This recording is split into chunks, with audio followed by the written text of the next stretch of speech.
Haleluya, damai sejahtera Kristus ada bersama dengan kita semua. Saya melanjutkan di seri berbuah. Kali ini tentang kesetiaan. Ya, kita lanjutkan di buah berikutnya, yaitu kesetiaan. Dalam perjanjian baru, dalam bahasa Yunani ini sering disebutkan dalam khotbah, ya. Kata setia itu menggunakan kata pistos, dekat dengan kata pistis itu yang sering dikhotbahkan, ya.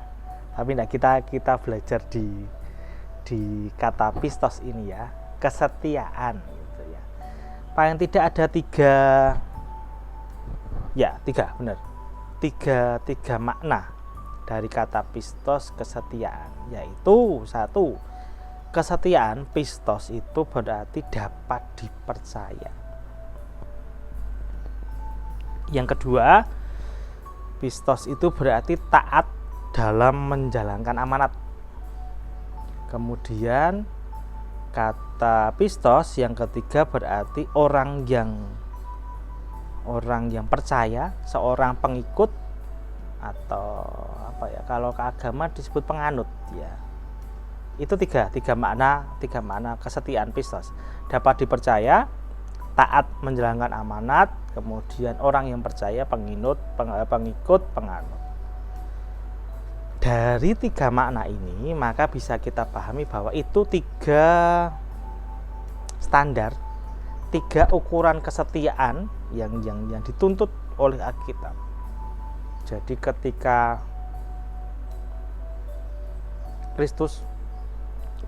Kristus berbicara tentang hamba yang setia, hamba orang Kristen yang setia itu yang seperti apa gitu.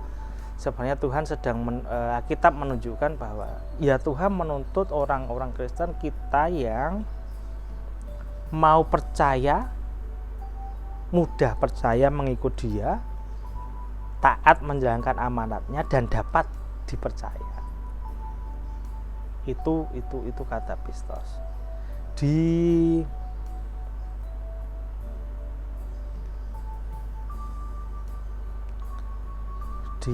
2 Korintus 11 ayat 2 sampai dengan 3, 2 Korintus 11 ayat 2 sampai dengan 3 itu dituliskan demikian. Sebab aku cemburu kepada kamu dengan cemburu ilahi, karena aku telah mempertunangkan kamu kepada satu laki-laki untuk membawa kamu sebagai perawan suci kepada Kristus. Tetapi aku takut kalau pikiran kamu disesatkan dari kesetiaan kamu yang sejati kepada Kristus, sama seperti Hawa diperdayakan oleh ular dengan kelicikannya. Ini kata yang jarang ditemui, ya, jarang dikhotbahkan juga di khotbah-khotbah, ya. Mempelai gitu sering, tapi tunangan gitu, ya.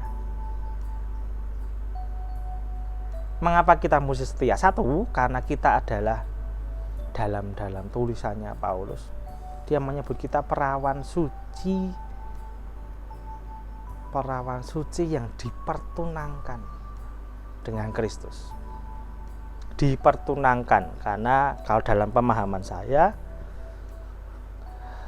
pernikahannya terjadi waktu Kristus datang kedua kali, ya. Kita perawan suci yang dipertunangkan dengan Kristus, karena itu kita mesti setia. Jangan seperti Hawa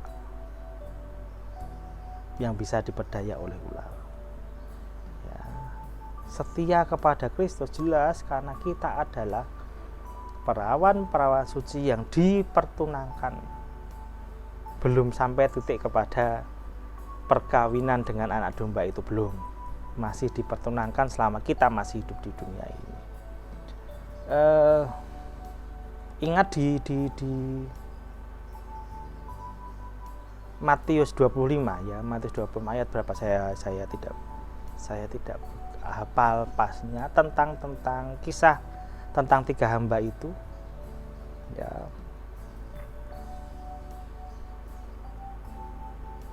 Di akhir zaman itu ya, kalau di kisah itu Tuhan kita menuntut pertanggungjawaban kesetiaan kita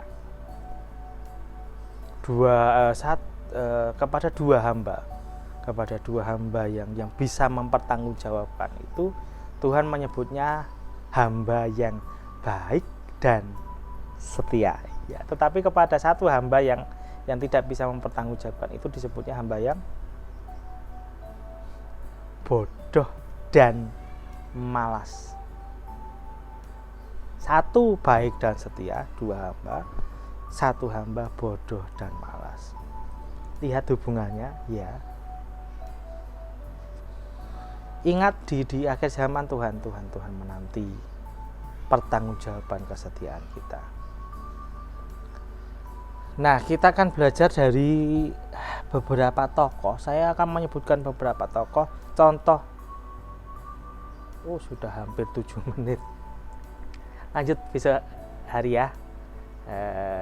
Kita potong di sini dulu. Ingat masih masa pandemi, masker, jaga jarak, sering-sering cuci tangan dengan sabun. Kalau di dalam ruangan, durasinya diperhatikan, jangan lama-lama. Ventilasinya juga kalau bisa buka semuanya. Kemudian jarak satu dengan yang lain. Tuhan Yesus memberkati kita semua.